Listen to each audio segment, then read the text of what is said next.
Welcome to Tucker Talks. I'm Mark Tucker and this is ChatGPT, a teacher's how-to guide. So ChatGPT has been making waves since its release in November last year. And I'm thinking, could this be the most amazing system ever created? I mean, plumbing's pretty good too. And as a teacher, I've fallen in love with it. And I want to share with you ways that you can use it to be more effective, efficient, and inclusive. Trust me, you're gonna love it. Stick around, I've got 5 ideas for you.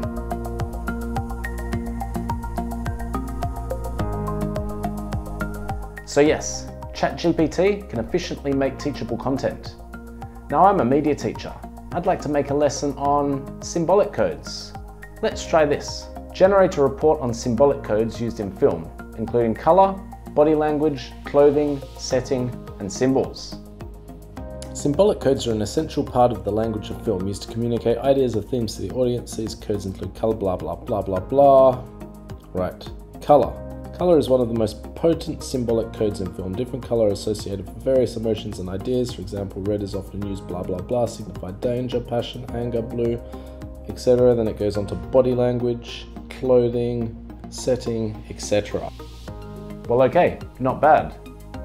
Generate it again, and this time, use example from the Toy Story films. Alright, here it says it again, except with Toy Story films. Excellent. So what have we got? We've got Woody. The leader of the toys is primarily represented in the color brown, which symbolizes reliability and loyalty. Buzz Lightyear, on the other hand, mostly associated with green, represents adventure and fearlessness. Body language, who have we got? When Woody feels threatened by Buzz's arrival, his body language becomes defensive. Excellent. And plenty of other examples too. Awesome. So that's pretty cool. But generate it again, and this time, do it for a 12-year-old audience.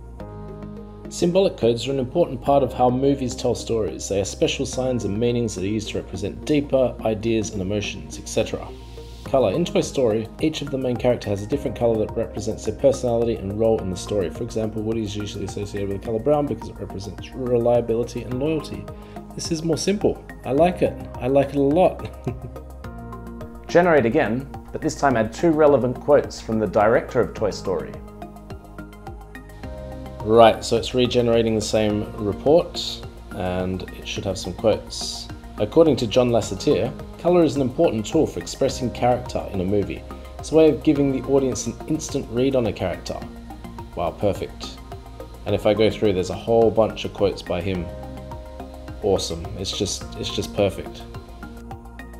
Wow, amazing, right? I didn't even have to Google who the director was. All right, how about this? Generate information for an 8-slide presentation from the previous response. So this is handy. It's just breaking down the information into 8 suggested slides. Slide 2, color. Slide 3 is body language. Yeah, it's incredible, and I can just cut and paste this, right? Slide 4 is clothing, etc., etc. Okay, time to cut and paste that into a PowerPoint presentation. I'll have to add the pictures though. What a drag. So what can we do now? All right, let's try this. Generate 8 closed and 2 open questions based on the previous response. What colors are associated with Woody in the Toy Story films? How is body language used as a symbolic code in Toy Story? What are the primary means of communication for the toys in the Toy Story films? Etc. And then open questions. How do symbolic codes used in Toy Story contribute to the storytelling and character development in the films? Now generate 5 closed and 1 open question that are more complex. Right, question 1. How does the use of color, body language, clothing, setting, and symbols in the Toy Story films contribute to the overall theme of the stories? That is a more complex question. Wow, did I just differentiate my lesson? I guess now I should probably write a marking key for it. Generate a marking key from 1 to 5 based on the previous questions. Okay, looks like it's generating a marking key for each question. 1. Poor. The response does not provide a clear understanding of how the symbolic codes contribute to themes. 2. Fair. The response provides some understanding. 3. This response demonstrates clear understanding. 4 is a strong understanding. And 5 is a comprehensive and insightful understanding.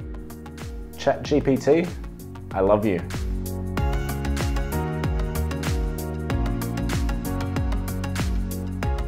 Now, my students often struggle generating ideas for their narrative for their short films. I wonder if ChatGPT can help us. Okay, let's try this.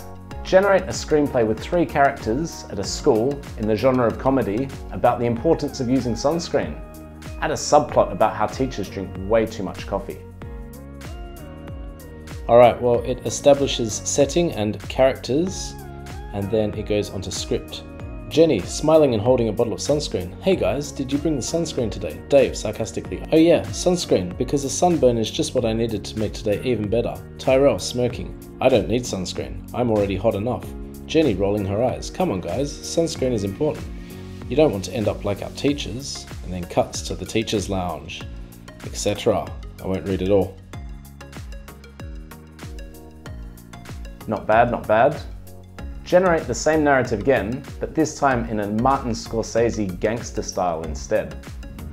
Alright, let's have a look. Jenny, a tough and streetwise student. Tyrell, a cocky and aggressive student. Nice. Jenny, you boys better put this on if you don't want to end up looking like burnt toast. I don't know if I trust this stuff. Yeah, me neither. What, can't keep up with it. Mr. Johnson sipping coffee. Ah, this is the stuff, nothing like a good cup of joe. Miss Parker, you're telling me, I think I need it to survive this place. Etc, etc. Martin Scorsese, eat your heart out. Alright, now we're talking. Let's go a step further. Suggest camera framing and angles for each of the shots. Alright, what have we got? Shot 1, wide shot of the schoolyard, with the 3 students in the foreground and other students milling about in the background. Camera is at eye level. Shot 3, close-up of Dave looking nervous. Camera is high angle, looking down to make him seem more vulnerable. Shot 5, close-up of tough students approaching. Camera is at a low angle, making them more menacing, etc. Wow, that's highly impressive. So poems, lyrics to songs, you can do that too.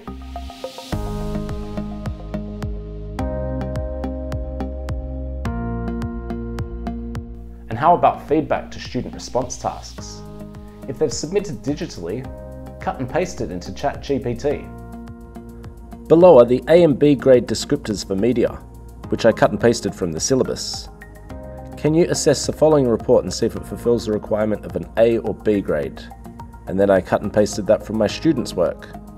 Right, so here it goes. I would assess the report as meeting the requirements for an A grade. The report demonstrates a critical analysis of the selection of manipulation of information codes and conventions, the media work and blah blah blah. The report provides a range of appropriate examples to justify etc etc. Sophisticated media terminology. Wow. Now there is a word limit in ChatGPT, so I only use half of that, but as you can see it's highly impressive. So that's my first rudimentary look at actually getting this tool to mark, and I feel like if I can adjust my marking keys into a language that works better for the platform, then it will become more and more efficient and effective.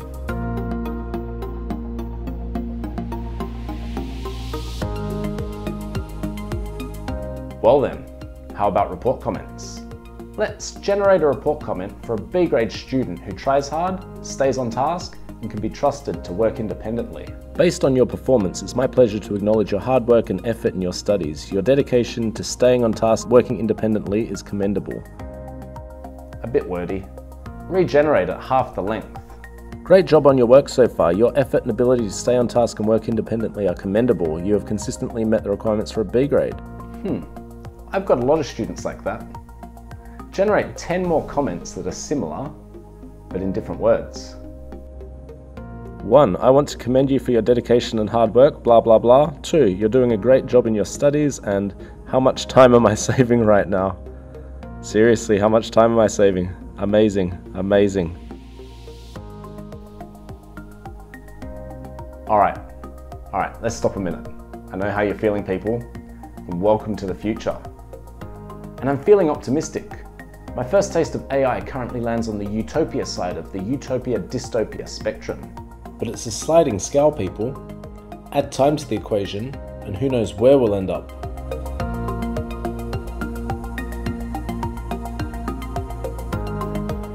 And on to number 5, which is everything else.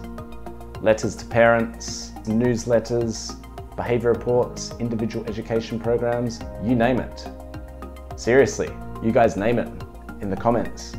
Now, are you suitably impressed? Me too. And if you saw this coming, good for you. If you didn't, it's probably because you haven't read Homo Deus by Yuval Harari. That book and his previous Sapiens are absolute must-reads in this AI space. I'll also post a link in the description of a podcast where Sam Harris interviews Yuval Harari. It's down there somewhere. Anyway, if you enjoyed, please like and subscribe. Watch my food and city vlogs, and if this proves popular, I'll make some more content in this space. Bye for now.